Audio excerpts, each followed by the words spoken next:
Alô galera, começando mais um de letra de número 187. Estamos aí perto do programa 200 com o Matheus Afonso, com o João Matheus Joaquim, anuncia aqui do lado do Dogão, Carlos Bório, daqui a pouco o Ricardo Breginski, antes bem que o Ricardo Breginski está de folga, então não sei se ele vai participar, se bem que é aquela velha história, né? Daí perde na loteria, depois fica para trás e acaba reclamando.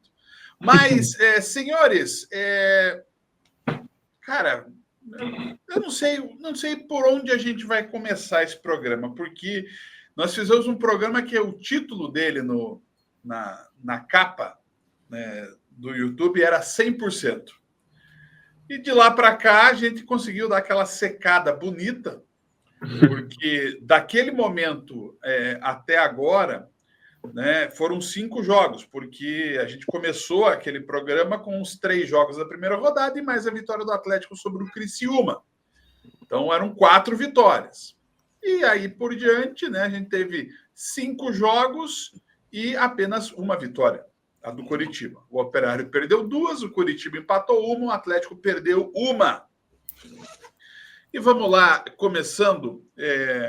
E o Operário que joga com o Paysandu, Matheus, perdeu para o Avaí, perdeu para o Goiás. Acho que é uma tabela difícil, a gente precisa reconhecer que a tabela do Operário nesse início foi complicada, mas agora não tem muito o que fazer senão obrigatoriamente ganhar do Paysandu, Matheus. A questão ali do Operário, eu acho que até o João mandou no grupo, né? Pô, o Operário estava vencendo, liguei a televisão para assistir o jogo do Operário em 3 minutos, tomou 2 gols. É complicado, né? Porque, como bem dizia o Ricardo, e ele sempre fala, o Operário e as suas operarices, né?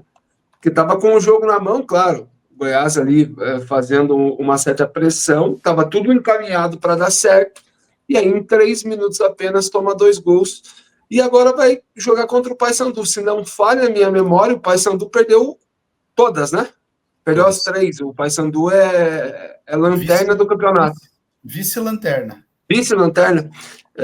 Então, vai ter que conseguir 3 pontos. Né? Vai ter que conseguir 3 pontos. Eu não acho, e até foi ali a declaração do Bruno Batata, né, que trabalha hoje no Operário após o título do Campeonato Paranaense, falou, cara, pensar em acesso é muito difícil.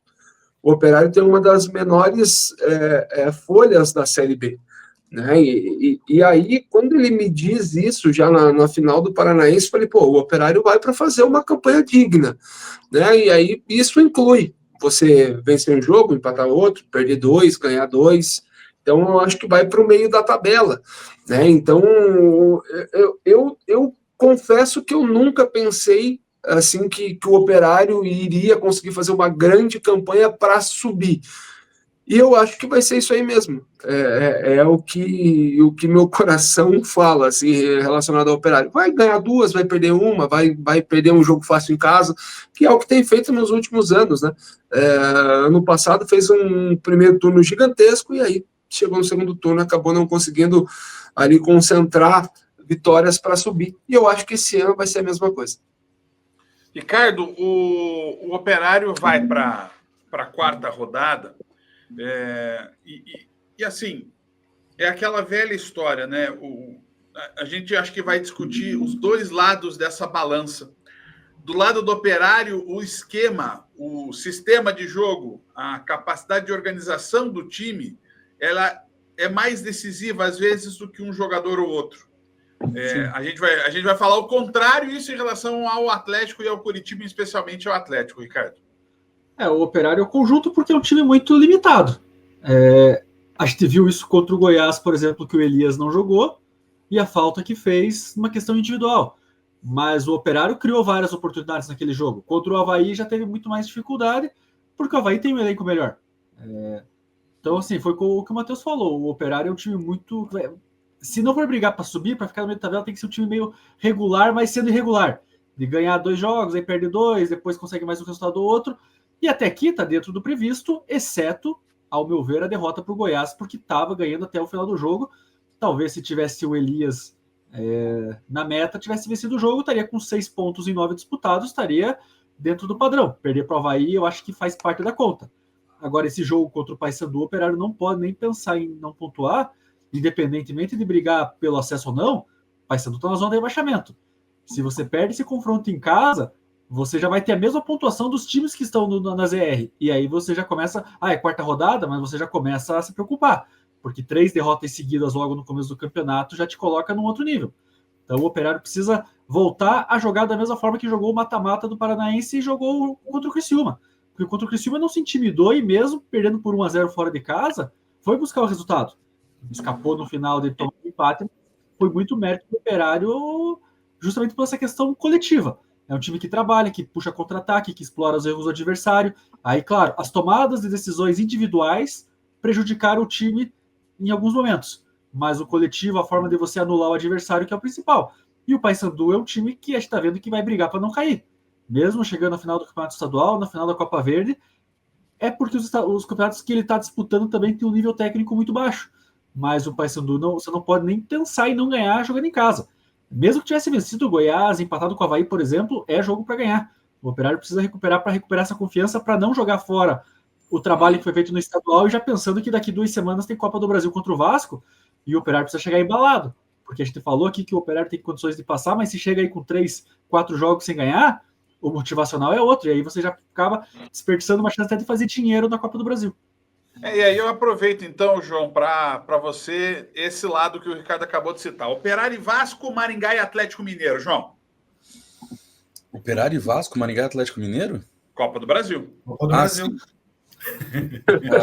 Foi o mano. Tá falou tudo os alvinegros aí, o que tá acontecendo?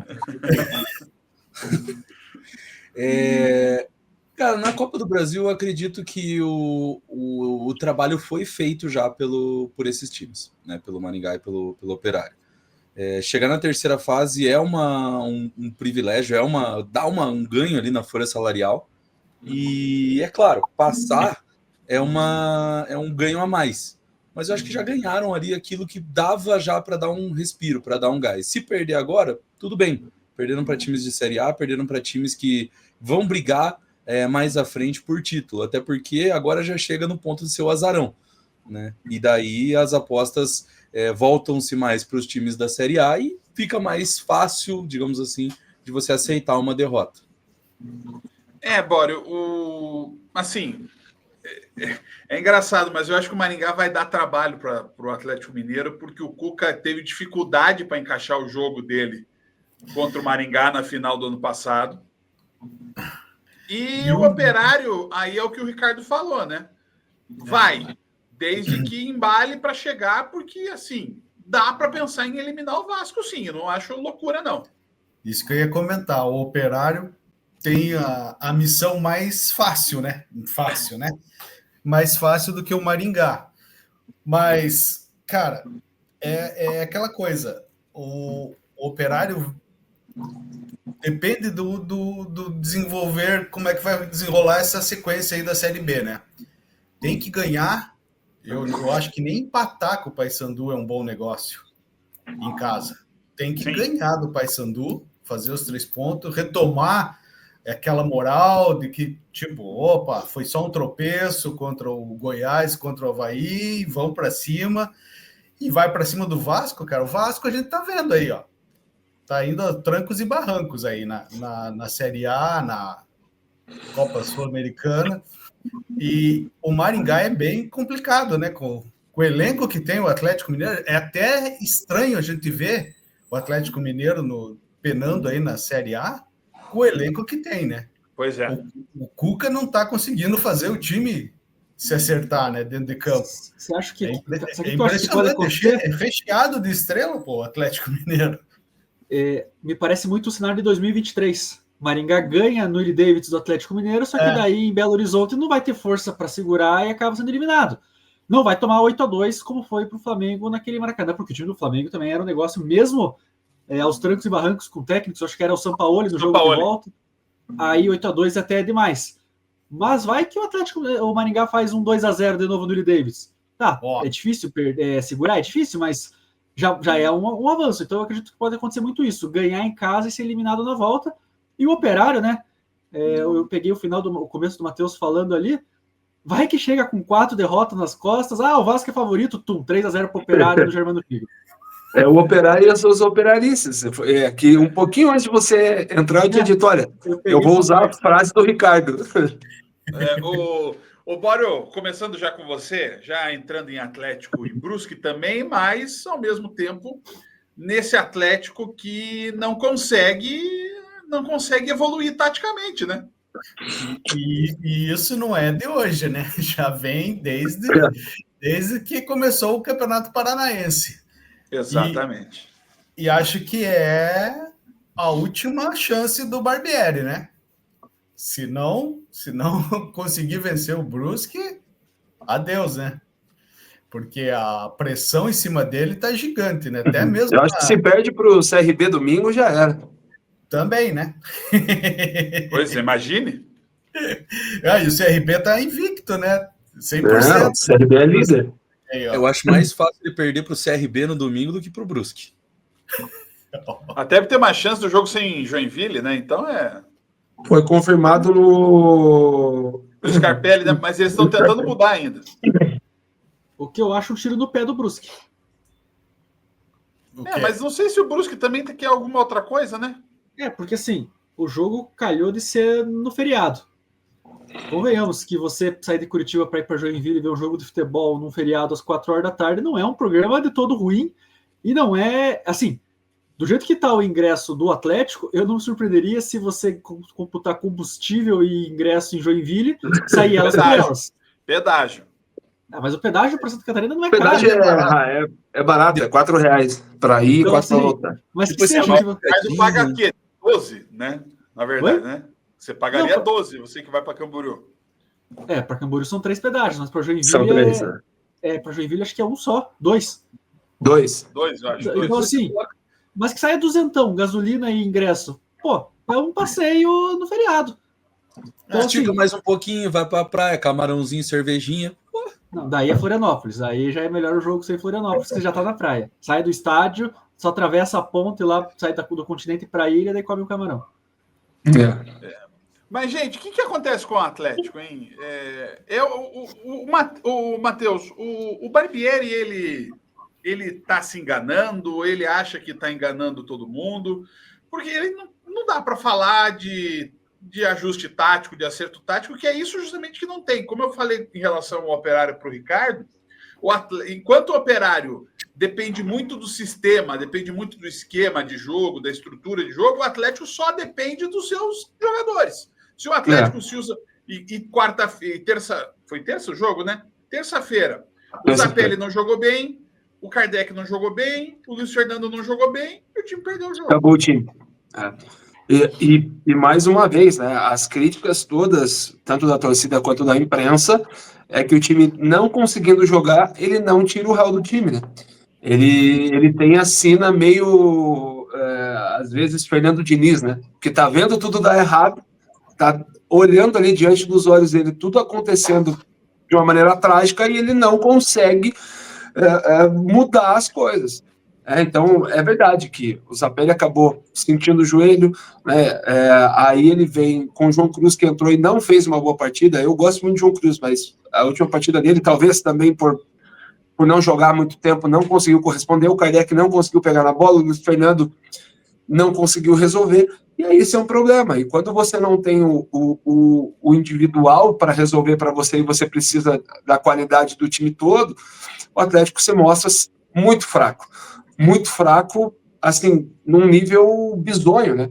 Porque se você analisar, no caso, o segundo gol do Cuiabá, a falha do Palácios, ela é absurda. Bizarro. Eu estava na terça-feira assistindo o jogo com os amigos meus que a gente joga futebol ali, tinha acabado o nosso jogo, eu falei, cara, se o cara dá um passe para trás desse no nosso jogo aqui de terça-feira, na nossa pelada, a gente fica bravo, pô. Porque isso aqui é uma coisa básica. É impossível você pensar isso num cara profissional. E aí essas coisas passam a aparecer. E aí, nesse caso, é claro, né, ali é uma falha individual do jogador, mas não só falando sobre isso. Você analisar o Atlético precisando propor o jogo em alguns momentos. né, depois que toma o segundo gol, com o Cuiabá fechado e sem o brilho desses jogadores que a gente citou, a gente percebe que o coletivo não vai funcionar. A gente consegue também perceber que jogadores que vieram para assumir uma certa responsabilidade, uma certa qualidade técnica, também não estão conseguindo fazer isso.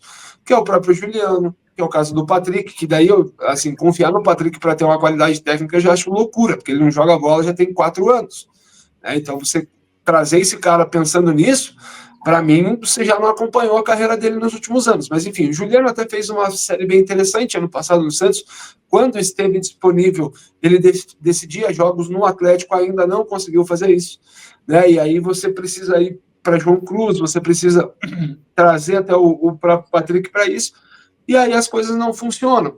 E aí você precisa, sim, olhar para o campo técnico, né, da coisa, para o seu comandante. Eu acho que o Barbieri, cara, é questão de tempo realmente para ele cair, e isso, a pressão nele está tão grande que eu acho que a maneira que ele montou o time depois do 1-0 demonstra muito sobre isso. Ele tentou segurar aquele 1-0 já no começo do segundo tempo, porque ele precisa muito do resultado para que a pressão não fosse grande sobre ele, e aí aconteceu o que aconteceu e a pressão só duplicou. Então agora esse jogo no domingo, ou ele vence o CRB que está invicto e é líder da Série B, ou muito provavelmente eu acho que não passa daí. Se ele perde o jogo para o CRB, eu acho que ele cai. E aí, porque já se fala aí nas entrelinhas o Atlético olhando o mercado para outros treinadores, porque fica claro que muita gente dentro da diretoria não gosta do trabalho do Barbieri. O Atlético fica nesse limbo, né, Bório, em que a gente fica entendendo, esperando para ver o que vai acontecer. Mas vamos ao assunto. Por incrível que pareça, o Atlético tem jogo nesse final de semana, nesse domingo às 7 da noite. O Atlético jogou na terça-feira, mas o assunto da semana é o uniforme. Sempre, pai. Bom, quer começar então, Matheus? Não, é que, assim, rapidamente, então, né, porque você chamou o Bório. Muita gente elogiou, mas, cara, sinceramente, eu não gostei. Eu achei muito preto e pouco vermelho, né? O Atlético é rubro-negro, então teria que ser pelo menos um meia-meia ali. O preto vem até a situação do peito e aí se transforma em vermelho. Enfim, acho que muita gente gostou porque as camisas, desde que o Atlético trocou o símbolo, elas foram horrendas. E aí qualquer coisa que você entrega, o torcedor acha maravilhoso. Mas uma camisa do Atlético Goianiense não achou bonita? Exato, idêntica, né? A diferença é que a camisa do Atlético Goianiense era vendida pela Namer a R$ 89,90 e a do Atlético está a R$ 469. Então, assim, existe uma pequena diferença aí. Mas, enfim, eu sinceramente ainda não vi a camisa pessoalmente, não achei atrativa a tal ponto do jeito que muita gente está falando na internet. Mas isso é uma opinião própria, né? Cada um tem a sua, mas eu sinceramente não gostei. Bório, vamos ler aí, Bório. O que você achou? Parece cortina de fumaça, né? Esse lançamento dessa camisa. Eu pensei que você ia falar que a camisa parece uma cortina de fumaça. Olha que chique, temos imagens agora. Olha que bonito. Olha que chique. Olha, e a camisa número 2, os caras vão lançar só daqui um mês. E sem contar que eles já anunciaram a camisa do ano que vem, né? Será que essa daí também compra agora e recebe no final do ano? Só? Aí eu, poxa, né? Agora, só assim, não precisava dessas faixinhas diagonal aqui só para fingir os 4 ventos. Não. E outra coisa que não precisava... E essa manga tinha que ser vermelha. Vocês chegaram a ver as camisas de goleiro? Não. Nossa senhora, parecia... Aí eu achei assim... eu achei feia, mas a hora que eu vi a de goleiro, eu falei, nossa, mas é do amar vontade fazer uma camisa dessa, que é um absurdo. Mas a de goleiro é mais barata, pelo menos, né? Mas aí você podia vender R$99, que eu não sei se o torcedor compraria. Uma azul marinho com azul claro, uma toda cinza e outra dourada. Cara, mas onde são essas camisas? Tá no site da Umbro, no site do Atlético. Mas eu acho que historicamente os times sempre deixam a desejar na camisa de goleiro. Tipo, é raro você ter um time que se dedica para fazer uma camisa de goleiro boa, decente. Pô, mas você tem que ficar. É só não inventar, né? Exato. Só fazer o básico. Só o básico. Só que eles pegaram o básico num mostarda, pegaram o básico num cinza e pegaram o básico num azul. Aí fica... Pô, aí é difícil demais. Eu tenho certeza que se essa camisa do Atlético de hoje fosse lançada em 2017, a torcida ia odiar.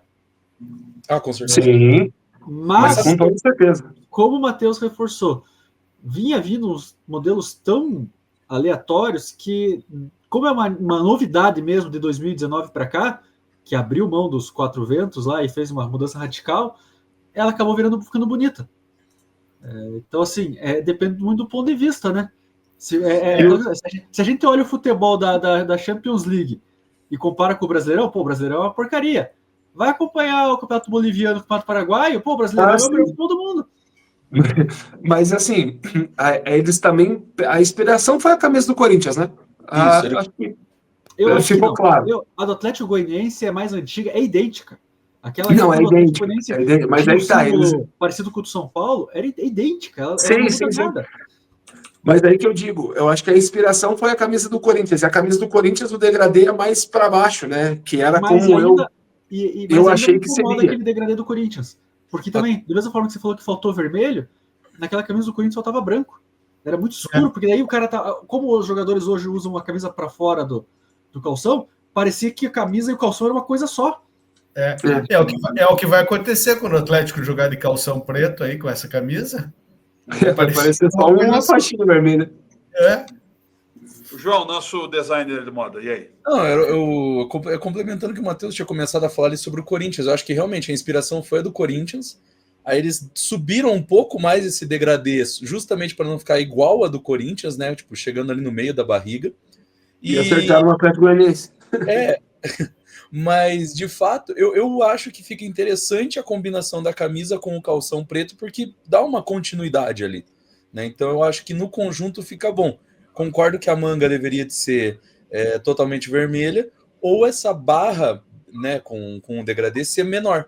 Então, menor ainda que a do Corinthians, só conectando a camisa com o calção, e a manga também, só um cantinho da manga, assim, com o degradê. E o detalhe, né? A inspiração disse que foi a camisa de 82, né? Sim. E a camisa de 82, o calção era branco. Veremos.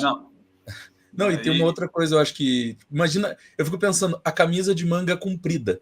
Como é que não deve ser? Porque, tipo, a manga não existe toda mais, né? Agora vai ser... Eles usam aquela segunda pele por baixo que é preta, porque tem que seguir as cores da manga. Porque a Diadora fez a mesma coisa lá com a camisa 2 do Coritiba, no ano passado.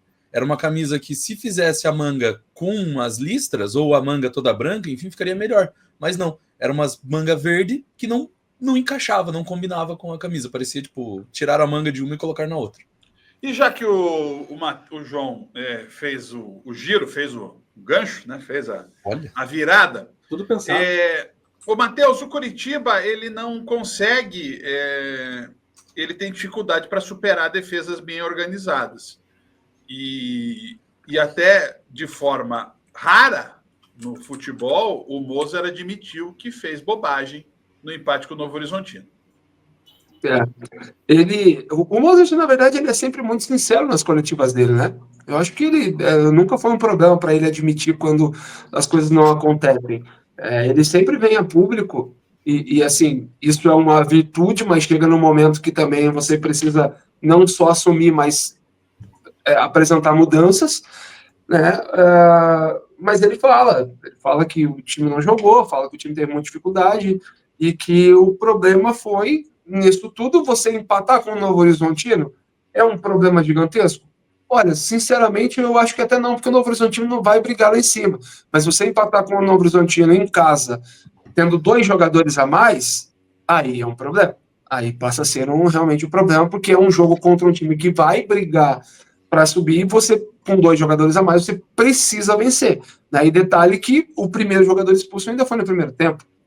Então, você precisa necessariamente conseguir 3 pontos numa situação dessa. E aí o Coritiba não conseguiu jogar, né? Ainda teve um pênalti a favor do Novo Horizontino, que o Robson, o inevitável, acabou evitável. Foi evitável. Né? Foi evitável nesse dia. A torcida do Coxa foi ao delírio, né? Teve a questão também do Matheus Friso, que no final do jogo, depois de tanta vaia, apontou para a torcida, gesticulou, aí foi falar na imprensa que tudo que foi noticiado era mentira.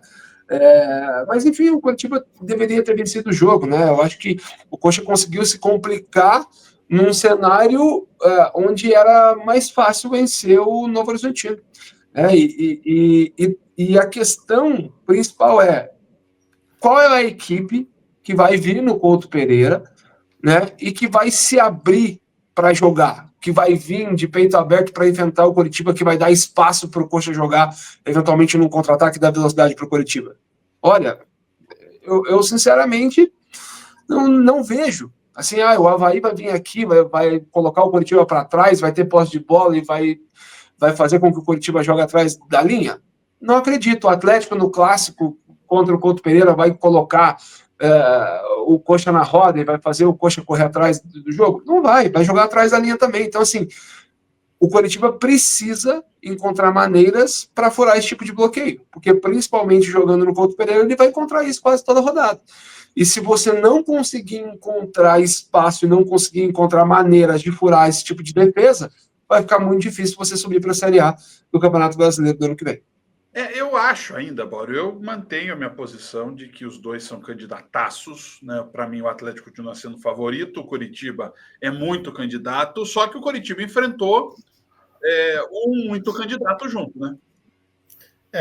O Novo Horizontino é um time que vai dar trabalho nessa Série B, né?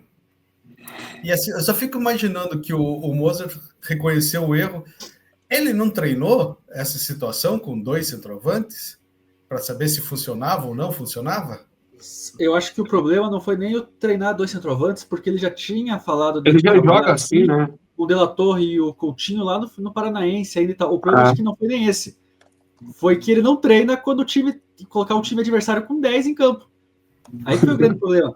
Ele mesmo facilitou. Ele falou que facilitou, porque daí ele deixou 2 caras lá parados na área e o Coritiba não chutou a gol.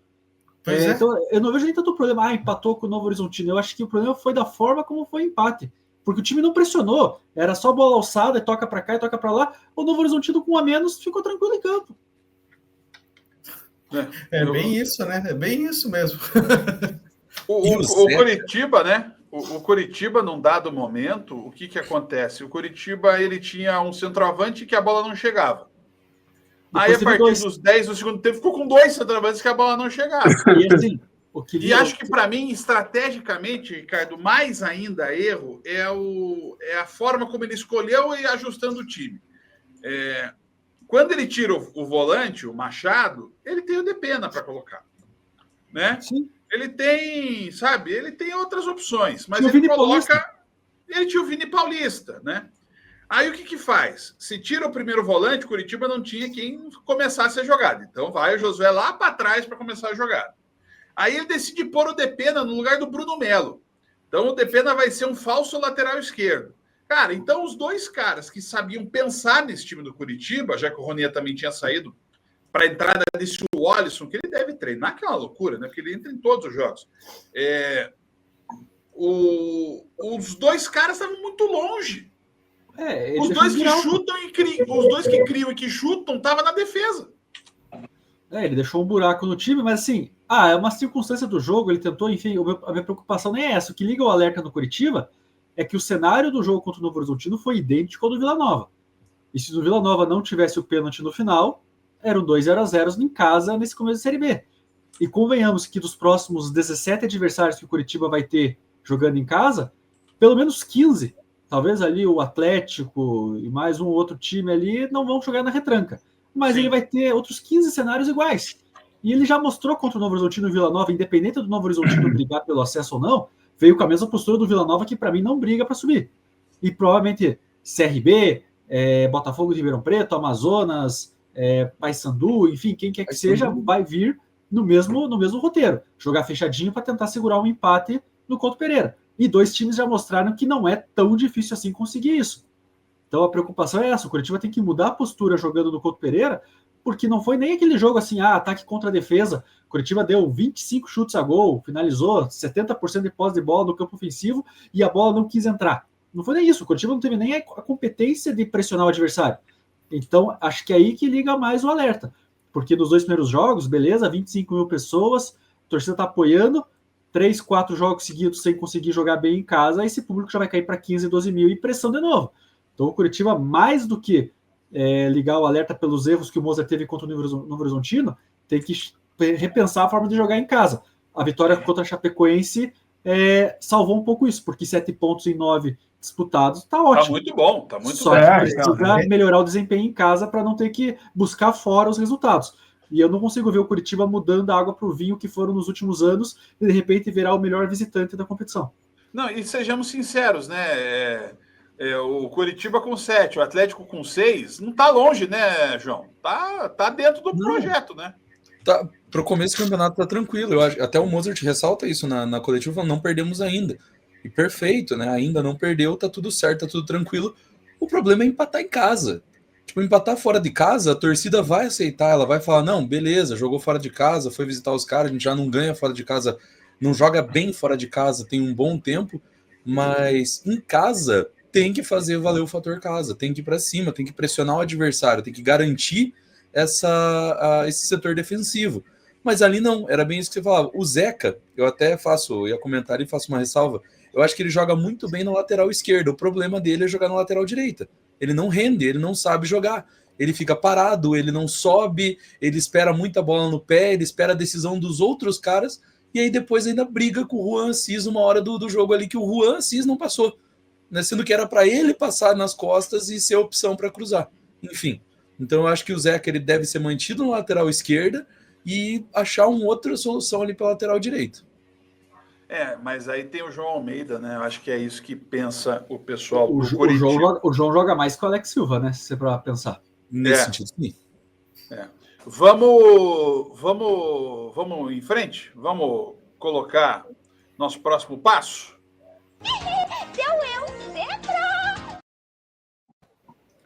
É isso, senhores. Olha, loteria, você acompanha o Dileta até o final, porque, olha, tivemos um teste bastante movimentado da semana passada, hein? Foi resultados surpreendentes. Mas vamos lá. Começando com a Série B, Carlos Bório, Operário e Paysandu. Paysandu. Tem que dar Operário, né? Chozica. Eu vou de Operário também, Matheus. Operário. Ricardo? Operário. João? Operário. Unanimidade. Até só já fez uma unanimidade no jogo passado, Operário e Goiás, e sabem o que aconteceu, né? Todo mundo errou, né? Sim. Atlético e CRB, Ricardo. Atlético, João. Empate. Matheus. Atlético. Bório. Atlético. Nós não confiamos no Barroca, né? Barroca líder. #Barroca líder. Barroquismo. Como é que tá esse CRB aí, Bório? Conta pra nós. Cara, então, assim, alterna muito, né? O time é muito irregular. Tem ganhado aí de 1-0 de todos os jogos aí, mas é um time que não mostra confiança e é fraco. E perdeu o Anselmo Ramon, né? Perdeu o Anselmo Ramon, que era a referência do ataque, né?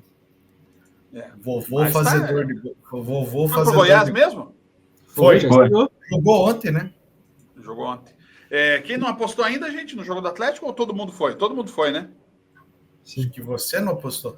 Eu vou de Atlético, então vamos lá, Matheus. Remo e Curitiba. Empate. Curitiba, tô na onda do otimismo, Ricardo. Então, se eu te contar que o cara que eu corto o cabelo torce pro Remo. Estúdio da Barba? Estúdio da Barba, parceiro do Cartola Mágica? Exatamente. Samuel, um abraço para você. O cara vem de Belém, torce pro Remo e me garantiu que o Remo briga para subir. Então, agora eu vou apostar no empate. Aproveita e manda aí o recado para quem acompanha o Cartola Mágica e vai no Estúdio da Barba. Porque quem acompanha o Cartola tem desconto no Estúdio da Barba. E hoje tem vídeo do Cartola para quinta rodada, e só para fazer a minha chamadinha aqui, passei dos 100 pontos já na quarta rodada. Obrigado, Renato. Mas eu fiquei na frente. E eu também. O que importa é passar dos 100 pontos. Ai. Gente, Eu acho que não passou. O Cartola Mágica vai estar na timeline. Não sei que horas, tá, Ricardo? Você, por favor, compreenda, porque, né? É uma sexta-feira diferente, né? Porque foi tudo acordado em cima. Mas hoje ainda na timeline tem Cartola Mágica. Ainda hoje tem Cartola Mágica na timeline. E aí quem acompanha o vídeo do Cartola Mágica vai saber qual é o benefício de quem acompanha o vídeo lá no Estúdio da Barba. Exatamente. Não vamos entregar o ouro aqui, né? Aqui é um programa, no Cartola é outro programa. Exatamente. Entendi. Muito bem. É isso aí. O João, vai. Então, eu só queria completar. Se eu for no Estúdio da Barba com uma camisa do Paysandu, ele vai cortar o cabelo de boa, assim, e tal, vou ganhar Ele vai passar 0 na tua cabeça. Vai cortar a tua orelha. Ele pode cortar a camiseta, mas a barba e o cabelo ele vai deixar impecável. Se eu volto sem camisa. Dito isso, eu acho que... eu vou confiar no 1-0. Simples, magro, sofrido. Para quem? 1-0 pro Curitiba. Ambos marcam, né? Ambos marcam. Ambos não marcam. Ambos marcam 1-0 pro Coxa. Matheus foi de empate, né? Isso. Ricardo foi de empate também. Bora o João Curitiba, eu Curitiba. E você vai também de empate. Muito bem. Pessoal, Série C agora. Floresta e Londrina, lá em Horizonte, no Ceará. Na Floresta. Que eu nem sei se o Floresta é de um time de Floresta, porque acho que Horizonte é... Não sei se é sertão, mas pode ser zona da mata, né? O Floresta só é Floresta por causa do Nottingham Forest da... Não. Tô falando. Sério isso? Pode ver até o próprio escudo do Floresta, tem um escudinho do Nottingham Forest embaixo. Trabalhar com gente inteligente é outro nível, né? Pô. Horizonte, para informar, fica... ousadia e cultura. Horizonte fica a 40 quilômetros de Fortaleza. Então pertinho. Pertinho. Você vai. Então vai, João. Já que você começou aí com o Nottingham Forest. Eu vou de. Eu vou gastar o segundo empate. Vou ser menos ousado. Eu vou de empate também, bora. Eu vou de Tubarão. Matheus? Vou de Tubarão também. Ricardo? Londrina vai jogar em casa, então vai ganhar. Não, vai jogar na Floresta. Mas o Tubarão joga no mar. Entendeu? Nossa senhora, então se ele joga em Londrina, ele joga sempre fora. Exatamente, o estádio nunca tá cheio. Londrina, a praia de Londrina é outro nível. Você acha que eu ia perder esse trocadilho? Eu tava esperando ninguém falar do Tubarão para lembrar do mar ali, Nordeste. Entendi. Mas vai dar Londrina. João, falta você? Não, todo mundo deu o seu palpite. Todo né? mundo. Então eu começo dizendo, Bório, que o Maringá vai ganhar do São Bernardo. Eu também acho que o Maringá vai ganhar. João. No duelo dos cachorros, né? O Dogão contra o São Bernardo, pô. Vai dar Dogão. Hoje vocês estão, ó. Hoje é uma loucura. Tá uma loucura. A sexta-feira é Santa, pero Santa no sonho, né? Exato. Cara, eu vou com o Dogão. Ricardo. Maringá.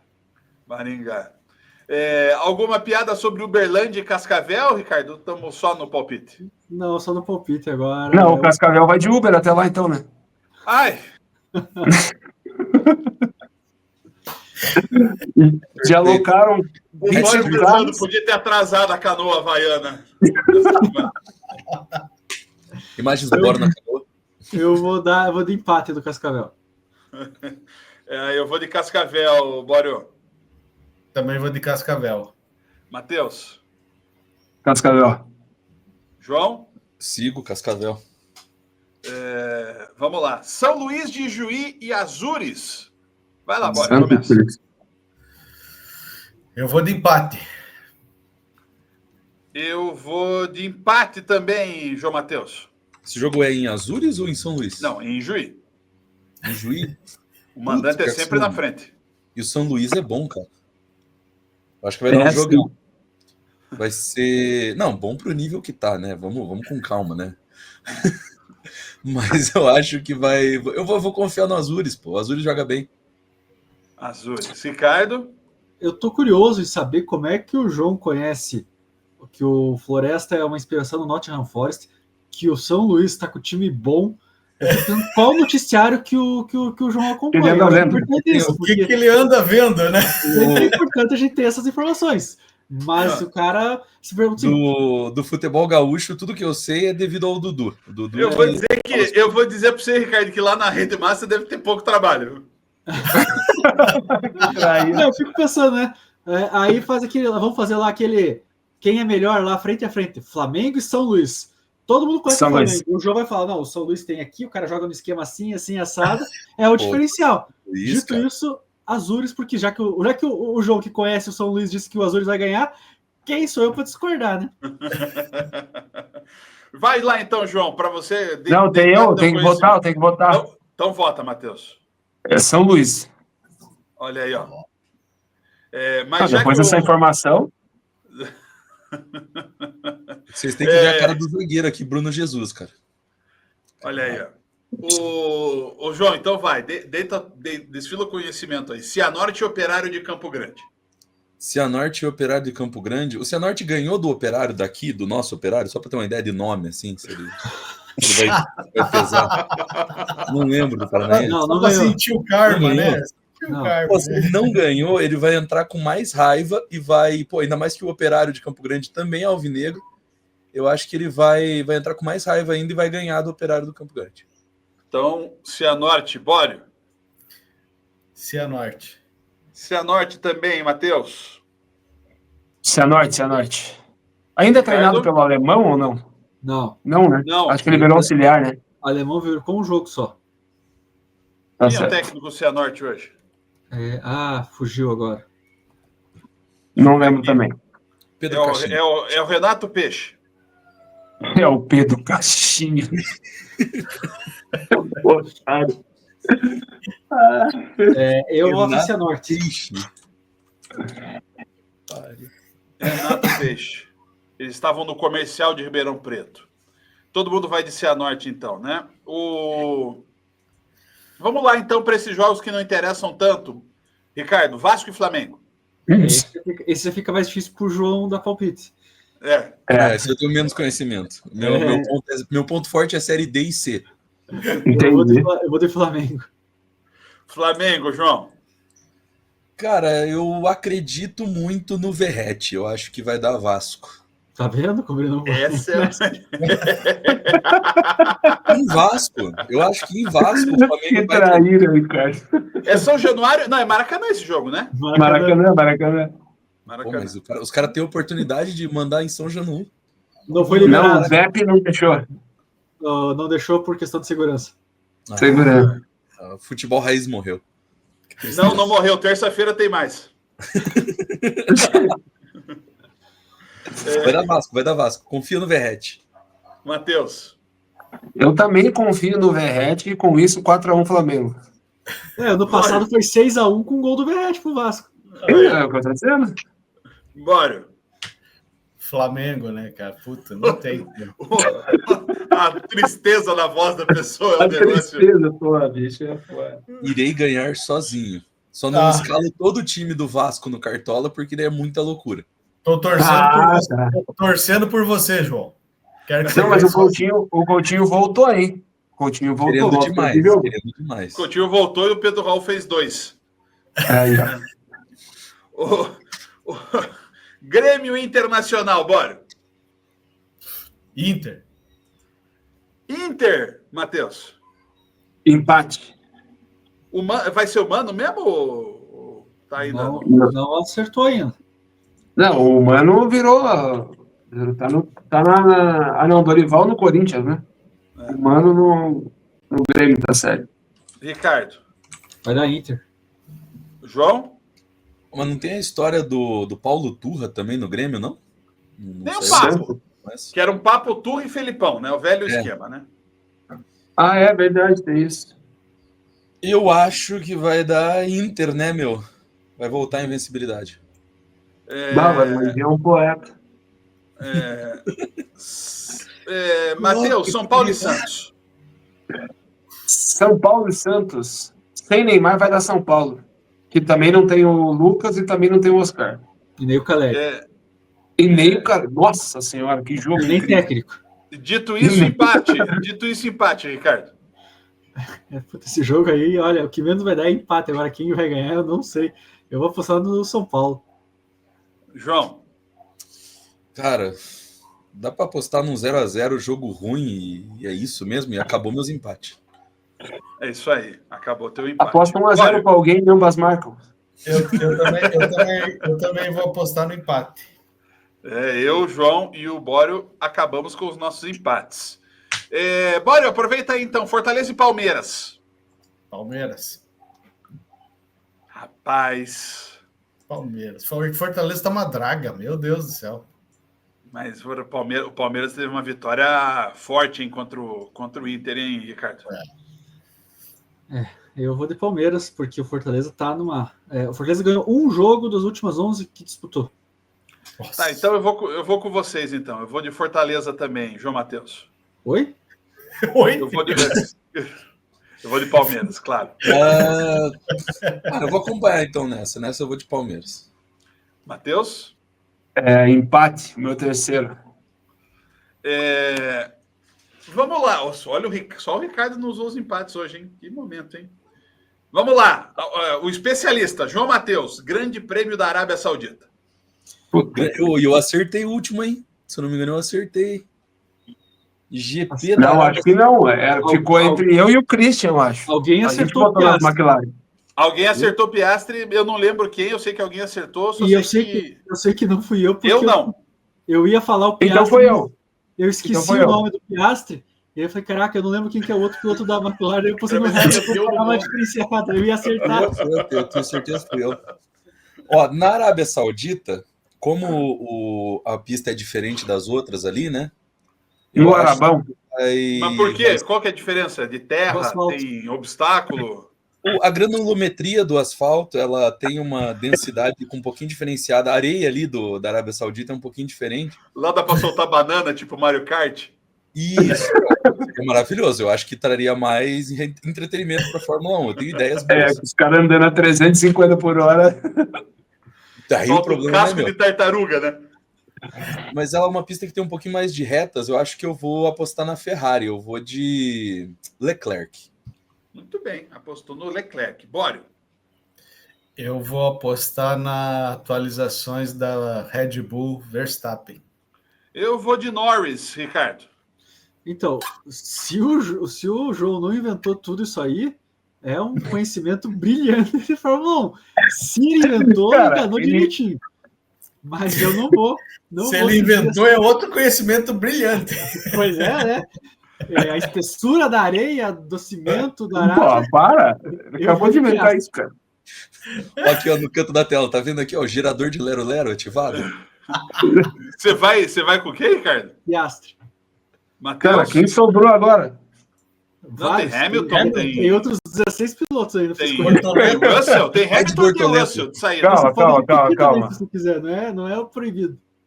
Eu vou de... Cara, eu vou com o Hamilton, então, né? Você tá apostando na teoria do João, né? Vamos pra cima, né? Fazer o quê? Dobradinha das Ferraris aqui, a gente divide a pontuação daí. É a pontuação dos dois. Remédio pra louco é um louco e meio, né? E olha só, esse que a gente fez é o teste 35, o teste 34, gente, foi o da semana passada. O João ganhou. O líder, que foi o Matheus, foi o último. Matheus fez só 4 pontos. Meu senhor amado. Eu e o Ricardo ficamos com 6 pontos. E o Bório e o João Matheus ganharam a rodada com 7 pontos. Cara. Tô falando, pô. No começo eu acho que eu vou fazer assim, no começo eu vou jogar serinho, e aí da metade do ano pra frente, segundo turno, eu vou dar de Botafogo, e aí eu vou descaralhar. Vai ganhar a Libertadores. Que isso, não fala assim com o chefe, bicho. Você tá louquinho pra trabalhar só na massa, né? Só pode. Não, você deve estar se esforçando muito para. Caraca, Eu não entendi isso. Eu vou dar uma do Botafogo e daí vai ganhar Libertadores e Brasileiro. que isso, Ai, cara. ai, ai. Olha a ideia do cara falar isso. Escolha a temporada que quiser. Olha, só quero dizer o seguinte: o Matheus estava a 16 pontos da liderança e agora está a 12, a 13, hein? O João. Nunca esteve o tão João. próximo, João. O João está tá. a 13 pontos da liderança, nunca esteve tão perto. Ah, que a minha virada, vocês sabem quando que vai acontecer, né? Lá Vai no ser no final do ano, né? Na hora que ler a tabela e eu, tipo assim, o gabarito da tabela estiver na minha mão. Entendi. O João está com 42 pontos em 2025. Já não cai. O Bório também se aproxima. O Bório estava a 8 pontos da liderança, agora já está a apenas 5. Está com 50 pontos. O Ricardo, que estava a 3, agora está a 1 ponto da liderança, com 54 pontos. E eu, que estava a 2 pontos, 3 pontos atrás, 2 pontos, perdão, à frente, atrás do Matheus, agora empatei. Eu e o Matheus estamos com 55 pontos. Então, eu e o Matheus temos 1 ponto de vantagem para o Ricardo e 5 para o Bório e 13 para o João Matheus. Se a gente for contar o ano passado, daí a conta fica grande, eu não consigo usar a matemática. Eu tô quase o Arsenal correndo atrás do Liverpool, né? Mas é o Ricardo na frente. É o Ricardo na frente, isso é verdade. Senhores, até semana que vem. Falamos. Valeu. Falou. E o Bandeirinha? Cadê o nome do Bandeirinha? Também não foi apitar o último jogo de sábado. Preguiçoso, hein, Ele seu tá na Bandeirinha? geladeira? Um abraço Não sei, pro Bandeirinha. ele foi bem no jogo que ele foi lá, mas tem uma rotatividade grande. Não sei se ele está envolvido nos casos de aposta. A posição de Bandeirinha é muito concorrida, né? Não sei se os caras viram que ele me conhecia e aí, né? O nome dele é Bruno Henrique, o nome do Bandeirinha. Agradecer a minha família que sempre apostou em mim. Tchau para vocês.